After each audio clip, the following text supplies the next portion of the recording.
Nina Walton gripped her steering wheel tightly as she pulled into the underground parking garage of her upscale Baltimore apartment building. The day had been long but fulfilling, 8 children with brighter smiles thanks to her careful work. She hummed softly, thinking about the weekend trip she and Devin had planned to San Juan. As she gathered her purse and stepped out of her car, she never noticed the dark SUV parked in the shadows, nor the 2 figures watching her every move. What drives someone to destroy another person's life out of jealousy? How far would you go to keep someone who no longer wants you?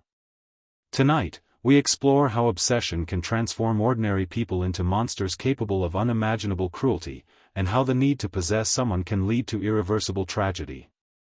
As we explore this chilling story, we want to thank our Guilty Whispers subscribers for creating such a supportive community. We love to know how diverse our community is, so remember to leave a comment and tell us where you're watching from. If you haven't joined the Guilty Whispers community yet, hit that subscribe button to become a part of our growing family of true crime enthusiasts. Ring the notification bell so you never miss a new episode. Tonight's story goes beyond ordinary jealousy into the darkest territory of human obsession. It features a promising young doctor, a carefully planned execution, and an international manhunt that would make headlines across the country. The question is not whether love can turn to hate, but how quickly that transformation can occur. In 2019, Nina Walton had just turned 34 years old. She was born and raised in the small town of Oxford, Maine, a community of just over 4,000 people where she grew up surrounded by strong Christian values and tight-knit community bonds. Oxford was the kind of town where everyone knew each other, where neighbors checked in on one another, and where the local church served as both a spiritual center and a social hub.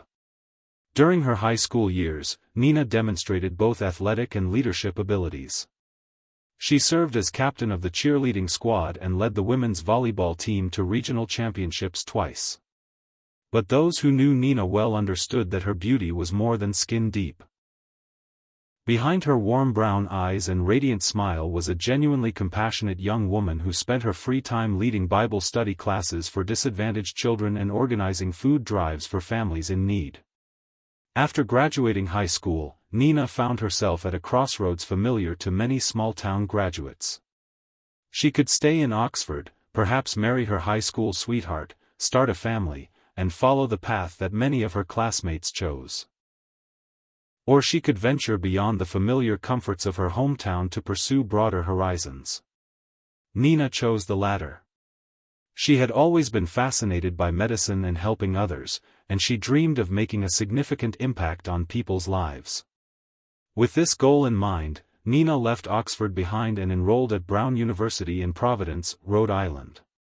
While many of her college peers spent spring breaks partying on beaches, Nina dedicated her time to Habitat for Humanity. This international nonprofit organization focused on building simple, affordable housing for those in need around the world. Nina would often return to campus with paint-stained hands, a sunburnt neck, and stories about the families whose lives had been transformed through stable housing. Nina never took the easy path, recalled her college roommate. When everyone else was heading to Miami for spring break, she'd be packing work gloves and old clothes to build houses in rural communities. But she always came back looking happier than any of us who'd spent the week partying. After graduating from Brown with a major in biology and a minor in Spanish, Nina enrolled in dental school at the University of Maryland.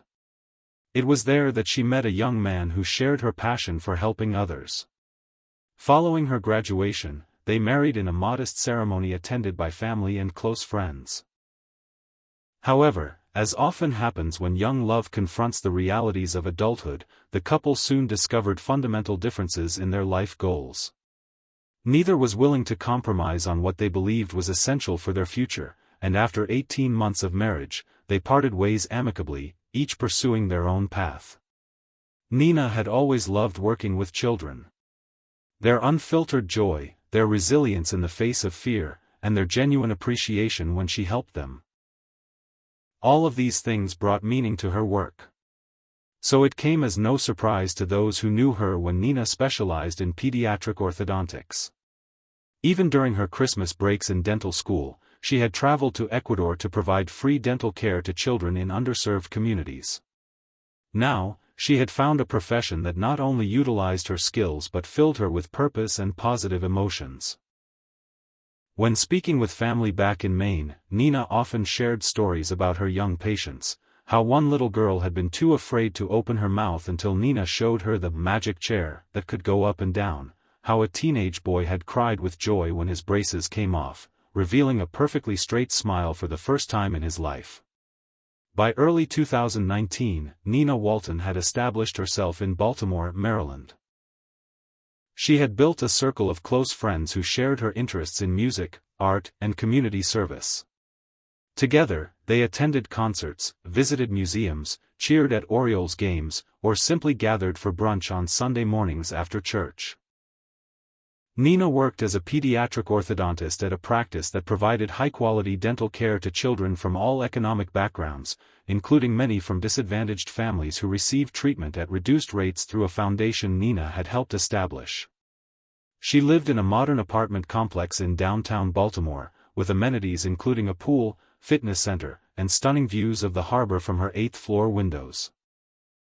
By all accounts, Nina had created a fulfilling life for herself, professionally successful, socially connected, and consistently giving back to the community. Yet despite all these achievements, Nina sometimes felt something was missing. She longed for a partner, someone with whom she could share both life's joys and challenges. While Nina never lacked for attention, her natural beauty and genuine warmth drew people to her. She wasn't interested in casual relationships. She occasionally went on dates arranged by friends or colleagues, but these rarely progressed beyond an initial meeting.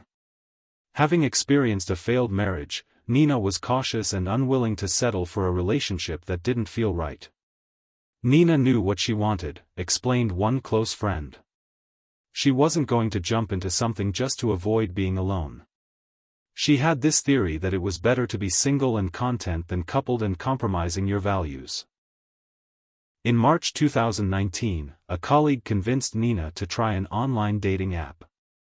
Although initially reluctant, she eventually created a profile and began browsing potential matches. After scrolling through countless profiles and engaging in several uninspiring conversations, she had nearly given up when she came across the profile of Devin Taylor. Devin described himself as a dermatologist who was living his childhood dream of becoming a doctor. He explained that he was looking for someone who understood the demands of a medical career and the unpredictable hours it sometimes required. Working as a dermatologist and assistant professor at Johns Hopkins Medical Center, Devin, like Nina, dedicated much of his time to helping others. He enjoyed outdoor activities, had a passion for jazz music, and valued living life with purpose and intention. Nina and Devin connected through the app, and their initial exchange revealed a mutual attraction based on shared values and interests. They exchanged phone numbers and began texting regularly, their conversations flowing effortlessly from professional challenges to favorite books to childhood memories. Within a week, they were planning their first in-person meeting. On April 12, 2019, Nina and Devin met for dinner at a small Italian restaurant near the harbor. Nina immediately felt a connection unlike anything she had experienced with previous dates.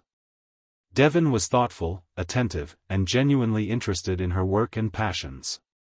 He, in turn, saw in Nina a woman with whom he could envision building a meaningful future. From that evening forward, their relationship progressed quickly. They discovered a remarkable alignment in their beliefs, interests, and goals. Like Nina, Devin had been previously married and was careful about committing again. Yet both found themselves drawn deeply into the relationship, spending all their free time together, planning unique dates for each other, and taking weekend trips to explore nearby cities. Just 3 months after their first date, they were already discussing their future together. While no official proposal had been made, they had begun researching potential wedding venues and setting aside savings for the ceremony. A romantic vacation to San Juan, Puerto Rico, was planned for mid-September. A trip where Nina suspected Devin might propose. They were perfect together, recalled a colleague who worked with Nina. I remember her saying, I finally understand what people mean when they talk about finding their other half. She was truly the happiest I'd ever seen her. Meanwhile, as Nina and Devin's relationship blossomed, another story was unfolding, one fueled by jealousy, obsession, and rage. Vanessa Rodriguez was born in central Mexico before her family immigrated to the United States when she was 8 years old. They settled in Baltimore, where her father found work in construction and her mother cleaned houses for affluent families. From an early age, Vanessa dreamed of achieving something greater in life. She witnessed her parents struggle to provide for their 4 children, working long hours for minimal pay, and vowed her life would follow a different path. A diligent student, Vanessa excelled academically, particularly in science. After graduating high school, she enrolled at Baltimore City Community College with the goal of eventually becoming a dentist. Since her parents couldn't afford to pay for her education, she worked 2 jobs between classes, as a dental assistant during the day and providing teeth whitening services at a local spa in the evenings. This demanding schedule allowed her to pay tuition and purchase textbooks while also contributing to her family's household expenses. Vanessa was also deeply religious, attending Mass each Sunday and participating in church activities when her busy schedule permitted. Her faith provided comfort during difficult times and reinforced the values of hard work and perseverance instilled by her parents. In January 2017, shortly after a popular dating app launched, Vanessa created an account.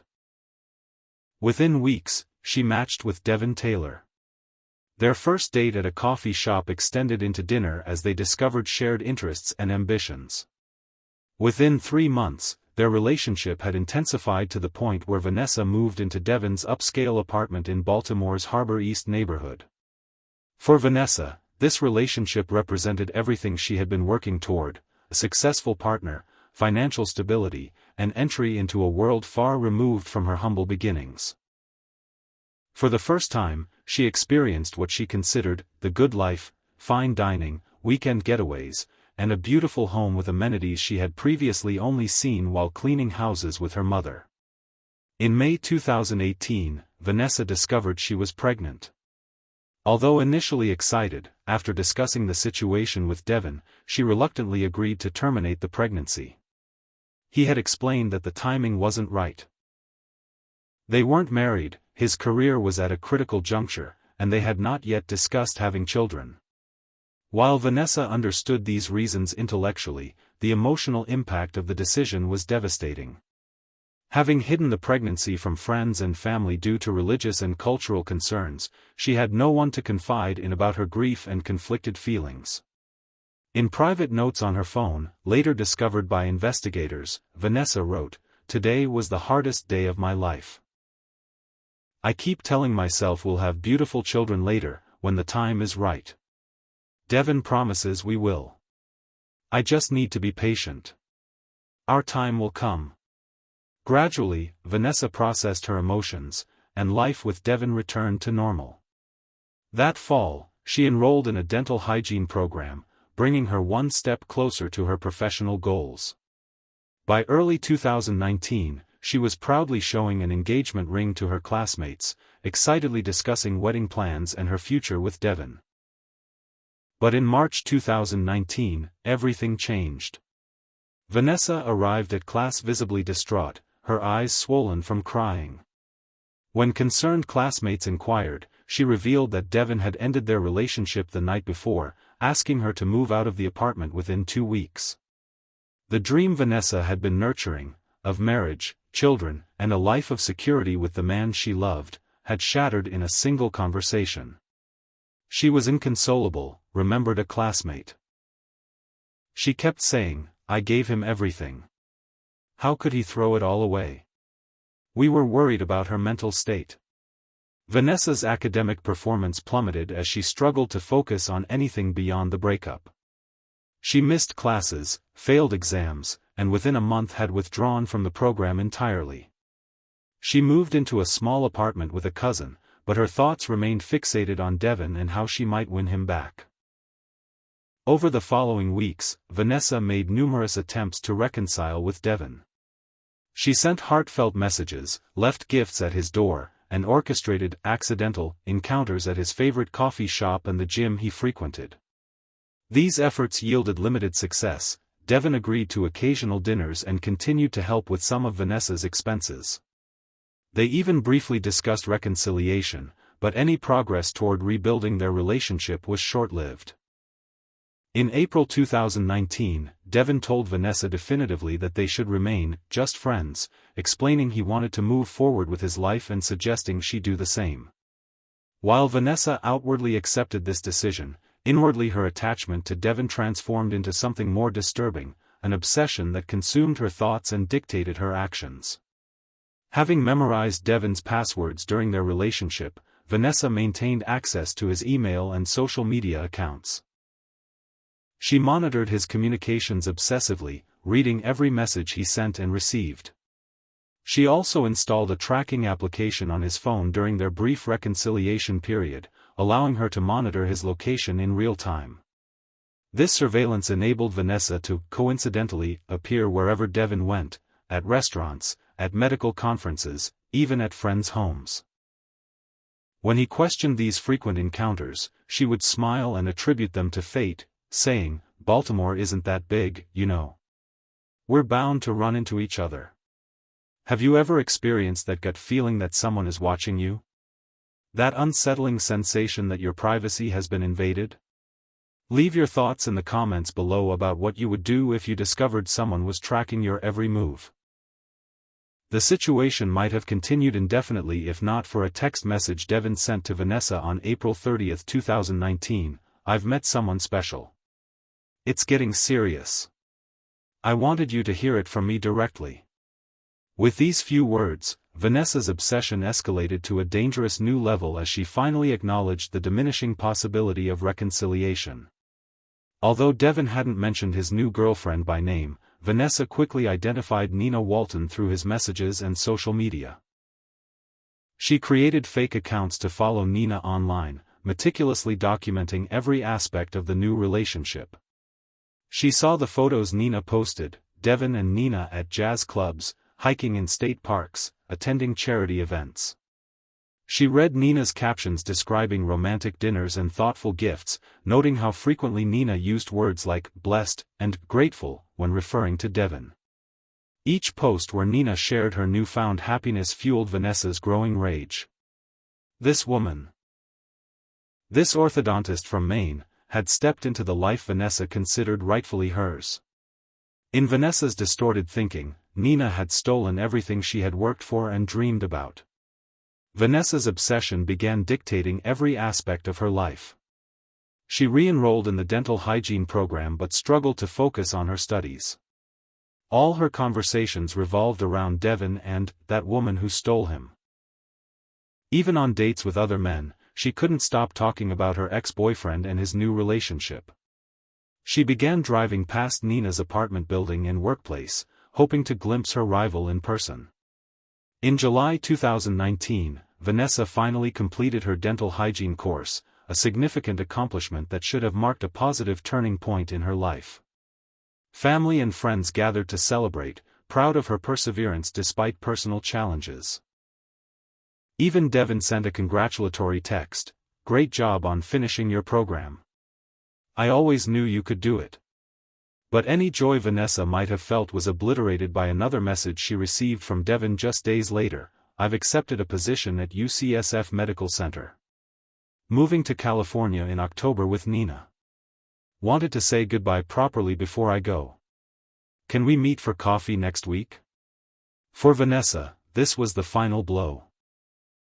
The man she considered her soulmate was not only committed to another woman but was planning to move across the country with her. In Vanessa's mind, desperate times called for desperate measures. By this point, Vanessa had befriended a young woman named Jada Wilson. Jada was a 22-year-old single mother struggling to make ends meet while living with her son in her grandparents' home. She had met Vanessa through mutual acquaintances and was immediately drawn to the older woman's confidence, style, and apparent sophistication. To Jada, who had grown up in poverty and had a child at 18, Vanessa represented everything she aspired to become: educated, well-spoken, and seemingly in control of her life. She looked up to Vanessa, seeking her approval and emulating her behavior.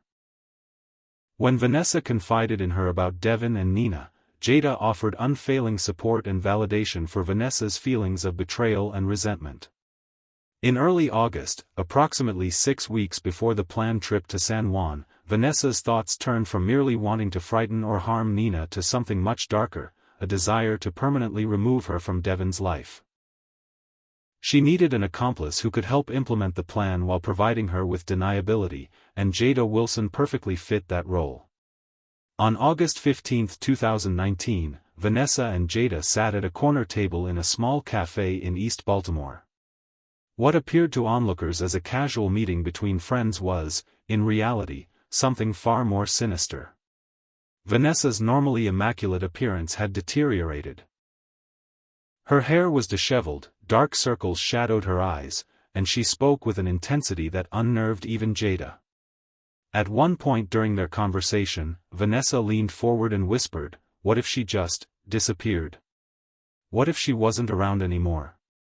When Jada didn't immediately reject the idea, Vanessa became more explicit, describing various methods they could use to harm Nina. Vanessa offered Jada $500 to assist with the plan. A sum that represented nearly a month's worth of groceries and diapers for the struggling single mother. More importantly than the money, however, was Jada's desire to impress Vanessa, to prove her loyalty and worth to the woman she so admired. "I'll do anything you need," Jada assured her, having no idea how these words would alter the course of her life. Over the next 2 weeks, Vanessa and Jada stalked Nina's apartment building, noting her schedule, the times she left for work, when she returned home, and which entrance to the parking garage she typically used. They learned that Nina usually finished work around 6:30 p.m. and arrived home by 7 p.m.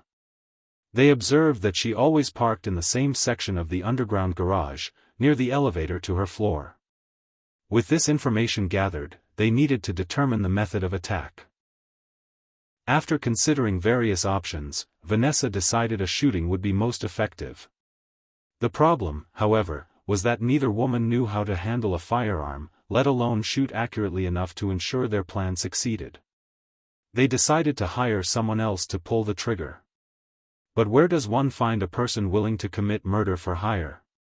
Vanessa and Jada drove to one of Baltimore's high-crime neighborhoods and began the dangerous task of approaching strangers with their proposal. Unsurprisingly, most people they approached dismissed them immediately, assuming it was either a joke or a police sting operation. But on their second day of searching, they encountered Paul Wess, a 31-year-old drug dealer with a lengthy criminal record including robbery, burglary, and assault.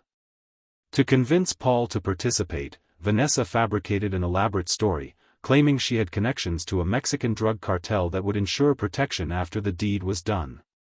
She offered him $3,000. A combination of cash and drugs, in exchange for killing Nina Walton.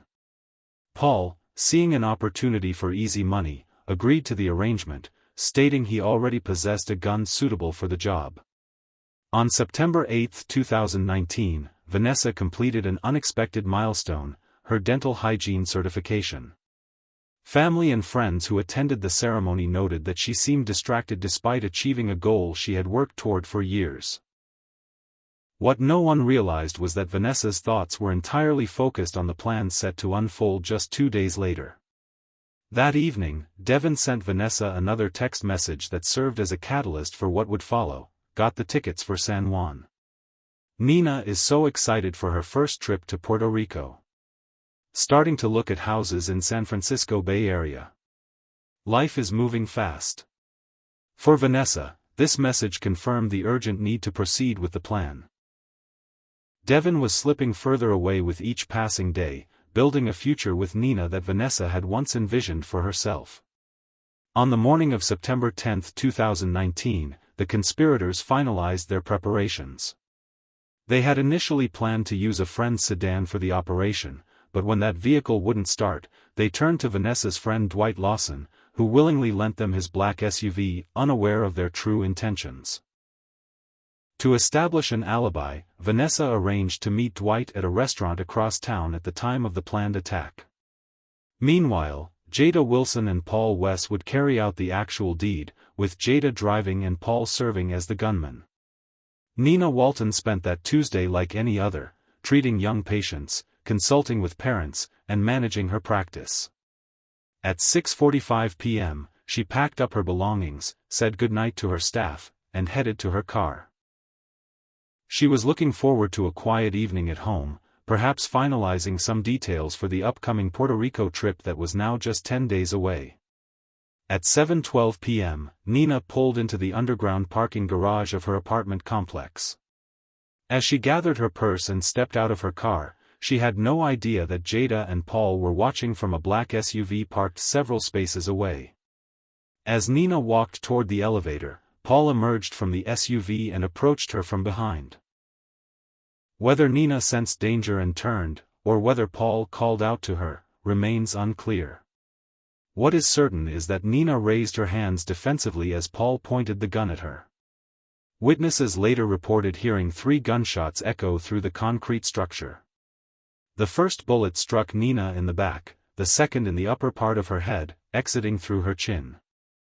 A third shot missed, embedding itself in a nearby concrete pillar. Gunpowder residue indicated that Nina's hands were raised behind her head when she was shot, an execution-style killing that spoke to the personal nature of the crime. After firing the fatal shots, Paul grabbed Nina's purse and jumped back into the SUV where Jada waited with the engine running. The vehicle sped up the exit ramp and disappeared into the evening traffic. At that moment, another resident, a graduate student named Michael, was entering the garage. He heard the gunshots and glimpsed a black SUV racing out of the exit. Concerned, Michael drove slowly through the garage, scanning for signs of trouble. Near one of the support pillars, he spotted a woman lying motionless on the ground, a pool of blood forming around her head. Michael immediately called 911, reporting a shooting in the parking garage. Emergency services arrived within minutes, but Nina Walton had died almost instantly from her wounds. Police initially theorized the crime might have been a robbery gone wrong. The residential complex housed predominantly affluent professionals, making it a potential target for thieves. However, as detectives examined the scene more carefully, they began to doubt this hypothesis. The precision of the shots, the execution-style nature of the killing, and the fact that Nina's cell phone remained beside her body while only her purse was taken suggested a more personal motive. The parking garage's surveillance system captured the black SUV entering at 6:45 p.m., approximately half an hour before Nina arrived home from work. This timing indicated the perpetrators had been waiting specifically for her, further undermining the random robbery theory. The footage showed Nina exiting her car, the confrontation, and the shooter returning to the SUV after the attack. While the quality of the recording was poor, investigators could determine that a woman had been driving the vehicle. However, neither the driver nor the shooter could be immediately identified from the grainy images. Investigators appealed to the public, releasing still images from the surveillance footage and asking anyone who recognized the SUV or its occupants to contact the Baltimore Police Department. The case generated immediate media interest, with local and national news outlets broadcasting the garage footage and reporting on the tragic death of a pediatric orthodontist known for her community service and compassion. The day after the murder, police received a phone call from Dwight Lawson, who reported with evident distress that the vehicle in the surveillance footage belonged to him. Dwight quickly assured the dispatcher that he had no involvement in the crime. He had lent his SUV to a friend named Vanessa Rodriguez, never imagining it would be connected to a murder. Most revealing was Dwight's statement that Vanessa had been with him at a restaurant at the time of the shooting. He had become suspicious when he saw his vehicle on the news and questioned Vanessa about it. Initially, she denied any knowledge, suggesting he was mistaken about the SUV's identity. When he persisted, she claimed she had lent the vehicle to a friend who needed it for a drug deal. Rather than reassuring Dwight, this information alarmed him further. He told police that Vanessa had become agitated when he mentioned contacting authorities, threatening that he could face deportation if he involved the police. Instead, she suggested they repaint the SUV to avoid detection, a suggestion that struck Dwight as an admission of guilt. Based on this information, detectives arranged to interview Vanessa Rodriguez. During the questioning, she projected a cooperative demeanor, explaining that she had never met Nina Walton and had been dining with Dwight at the time of the murder. She even produced a receipt from the restaurant to corroborate her alibi. Regarding the SUV, Vanessa admitted lending it to her friend Jada Wilson but claimed she had no knowledge of Jada's intentions. With an alibi established and no direct evidence linking her to the crime scene, investigators could not detain Vanessa but kept her under surveillance while they located Jada Wilson. Police found Jada at her grandparents' home and brought her in for questioning. Initially, the young mother claimed she had been carjacked by an unknown man who had forced her at gunpoint to drive to Nina's apartment complex. Fearing for her young son's safety, Jada said, she had complied with the assailant's demands. However, surveillance footage clearly showed that Jada had been alone in the vehicle, with no child present. When confronted with this evidence, her story crumbled. In a subsequent interview, Jada admitted that no carjacking had occurred and that she had willingly driven Paul West to the garage knowing he intended to rob someone, though she claimed she had no knowledge he planned to commit murder. As detectives pressed further, Jada's full involvement became clear. She confessed that Vanessa had orchestrated the entire plan out of jealousy over Nina's relationship with Devin. Vanessa had offered Jada $500 to drive the getaway vehicle, a sum the struggling single mother couldn't refuse. More than the money, though, Jada admitted she had wanted to impress Vanessa, whose approval she desperately sought. With Jada's testimony, police identified Paul West as the shooter and arrested him at his apartment. During the search, they recovered a handgun that ballistics later confirmed as the murder weapon. DNA evidence collected from the SUV further corroborated Jada's account of events. Meanwhile, Vanessa Rodriguez was brought in for questioning again. With mounting evidence against her, police found an unpaid parking ticket in her record and used it as grounds for arrest while they built their case for the murder charge. However, after posting bail for the minor infraction, Vanessa disappeared. Investigators later determined she had boarded a bus to Miami and then taken a flight to Kingston, Jamaica, where she had distant relatives. The FBI added Vanessa to their list of 10 most wanted fugitives, offering a $100,000 reward for information leading to her capture. In December 2019, 3 months after Nina's murder, Jamaican authorities, working in cooperation with the FBI, located and arrested Vanessa in Kingston. Her extradition to the United States required diplomatic negotiations, as Jamaican law prohibited extradition in cases where defendants might face the death penalty. Prosecutors ultimately had to agree not to seek capital punishment against Vanessa to secure her return to stand trial. To strengthen their case against the mastermind, prosecutors offered Jada Wilson a plea deal, 35 years in prison in exchange for testimony against Vanessa and Paul. Considering the alternative of a potential life sentence without parole, Jada accepted the arrangement. Paul West's trial took place in April 2020. The jury deliberated for just 4 hours before finding him guilty of first-degree murder. He received a sentence of life imprisonment without the possibility of parole. His defense team attempted to have certain jurors removed, alleging discrimination against their client, but the request was denied. They even launched an online petition claiming Paul had been wrongfully convicted based on unreliable testimony from a co-conspirator, but these efforts gained little traction. Vanessa's trial began in June 2020. The prosecution presented extensive evidence, including testimony from Jada Wilson, digital records from Vanessa's devices showing her obsessive monitoring of Nina and Devin, and communications between the conspirators planning the murder. Devin Taylor testified about his relationships with both women and the events leading up to Nina's death, visibly shaken as he recounted receiving the news of her murder. Throughout the proceedings, Vanessa showed little remorse, often staring intently at Devin when he took the stand. After 2 weeks of testimony and 6 hours of deliberation, the jury found Vanessa Rodriguez guilty of first-degree murder and conspiracy. She was sentenced to life imprisonment without the possibility of parole. Nina Walton was by all accounts an extraordinary person who touched countless lives through her professional work and volunteer service. She possessed not only external beauty but also a genuine kindness and commitment to helping others.